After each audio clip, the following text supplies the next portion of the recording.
कोयले से रंगदारी सबको उठानी है, कोयले में हिस्सा सबको चाहिए, लेकिन जब उसी जगह पे आप बदलाव की बात करते हैं। मैं जब चुनाव लड़ रही थी तो मैंने अपना टैगलाइन दिया कि भाई हम बदले के लिए नहीं आए, हम बदलाव के लिए आए हैं, और वो बदलाव हम आपको दिखा कर रहेंगे, और कुछ आपको मिले ना मिले, लेकिन झरिया में वो उम्मीद ज़रूर कि झरिया अभी उजड़ के कहीं नहीं जाने वाला है। इस वक्त हमारे साथ झरिया की विधायक पूर्णिमा नीरज सिंह है। मैडम काफ़ी खुश नज़र आ रही है, ऐसा क्या हो गया झरिया में? नहीं, झरिया में देखिए, चुनाव में आपका सबका मैनिफेस्टो होता है हमारा कि आप क्या करेंगे। एक तो हमने बोलते ना, एक कहावत है हिंदी में कि सर मुड़ाया नहीं और ओले पड़ गए। हम अभी विधायक चुनाव जीते, विधायक बने, तब तक कोविड आ गया, और कोविड आया तो खुश सबसे ज़्यादा कौन हुआ? जनता तो दुखी हुई, लेकिन खुश हुए विपक्ष के लोग कि चलो भला बनी तो, लेकिन कुछ कर नहीं पाएंगी।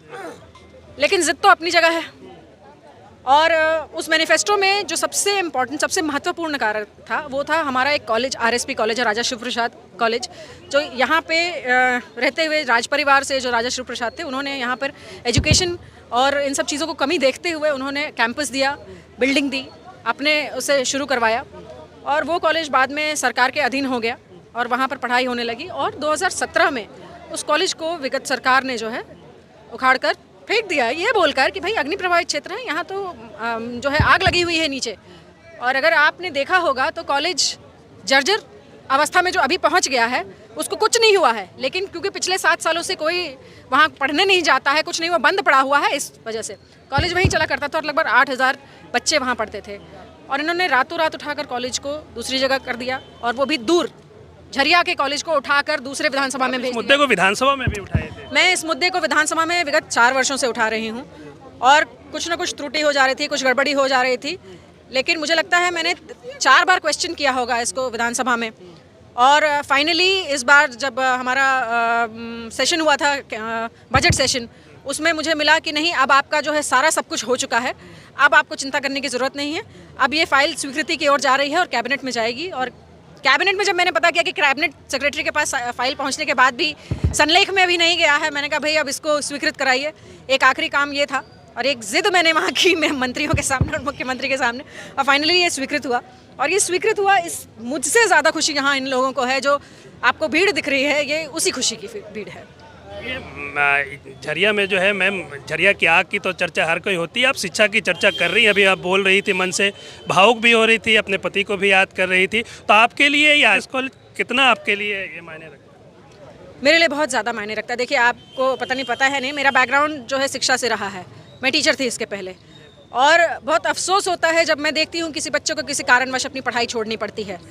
कोई बच्चा अपना पैशन जो है वो नहीं पूरा कर पा रहा है, वो खेल कूद में नहीं जा पा रहा है, वो पढ़ने नहीं जा पा रहा है। तो मुझे लगता है शिक्षक का क्या काम होता है, भविष्य को बनाना, और अगर मैं लोगों के भविष्य को यहाँ भी नहीं सुधार सकती तो किसी काम का नहीं है। अगर मेरी पढ़ाई लिखाई बेकार है, तो मैं बहुत एक्साइटेड थी, बहुत खुश थी इसको, और बहुत ज़्यादा जुनून था मेरे कि मैं आरएसपी को तो लाना ही लाना है, मैं और कोई काम करूँ ना करूँ, लेकिन ये काम ज़रूर करूँगी। लेकिन देखिए, ईश्वर की क्या मर्ज़ी होती है कि इसके साथ साथ बहुत सारे काम भी हुए हमारे, बहुत कुछ रह गया, जो थोड़ा बहुत छोटा मोटा कार्य रह गया, लेकिन बड़े बड़े तो सारे काम हमने लगभग कर लिए हैं। जिसमें हमारा हॉस्पिटल, आपको बता दूं, ऐसी दयनीय दशा थी यहाँ पर कि एक सामुदायिक स्वास्थ्य केंद्र, पूरी 5 लाख की आबादी में एक सामुदायिक स्वास्थ्य केंद्र ढंग का नहीं था। आज हमें हमारा सामुदायिक 2 फ्लोर का सामुदायिक स्वास्थ्य केंद्र 30 बेड का वो बन रहा है।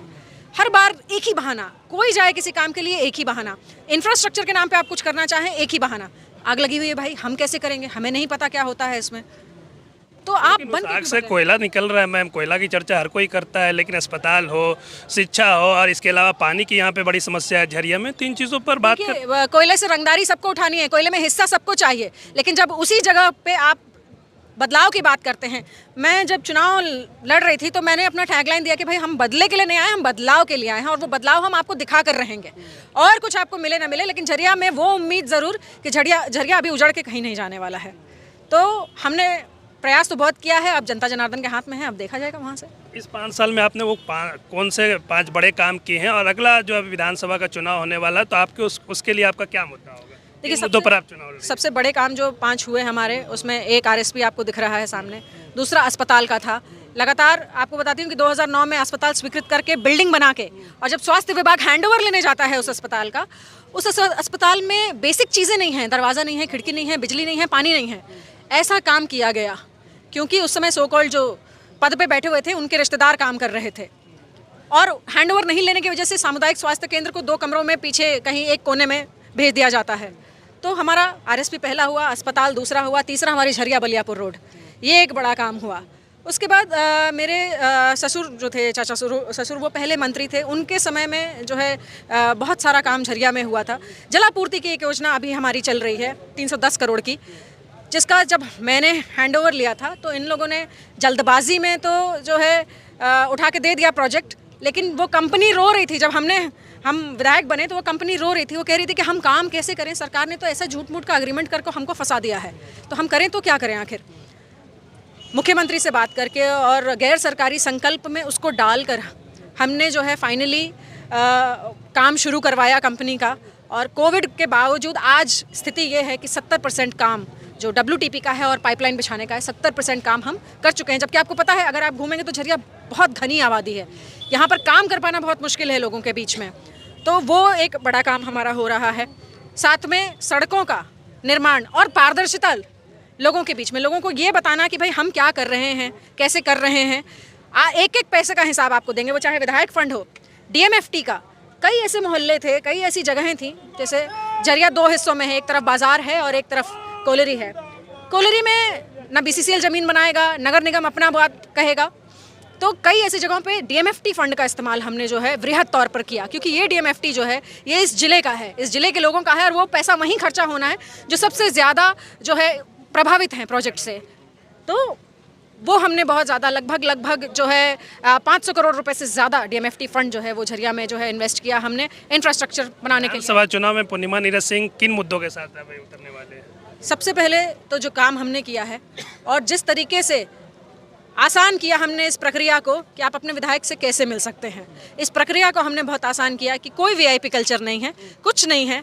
आप बस किसी तरह कहीं से कांटेक्ट कर लीजिए, आप जब आना चाहें, जब मिलना चाहें, जैसी परेशानी रखना चाहें आप, ये VIP कल्चर जो है हमने ख़त्म किया है कि 5 गाड़ियाँ लेके चलना है, 10 गाड़ियाँ लेके चलना है, लेकिन काम कुछ नहीं करना है। 4 लोग आपको हटा रहे हैं, ऐसे कर रहे हैं, वैसे कर रहे हैं, ना तो उस VIP कल्चर में रहे हैं, ना उसकी आदत है। तो वो एक प्रयास हमने किया है, वो पारदर्शिता हमने लाई है। दूसरा, सरकार की जो सुविधाएं हैं, ये एक बड़ा प्रयास है कि सरकार इतने सारे जो है काम करती है, लेकिन जनता तक कुछ नहीं पहुंचता है। क्यों? क्योंकि इन्फॉर्मेशन नहीं रहती है।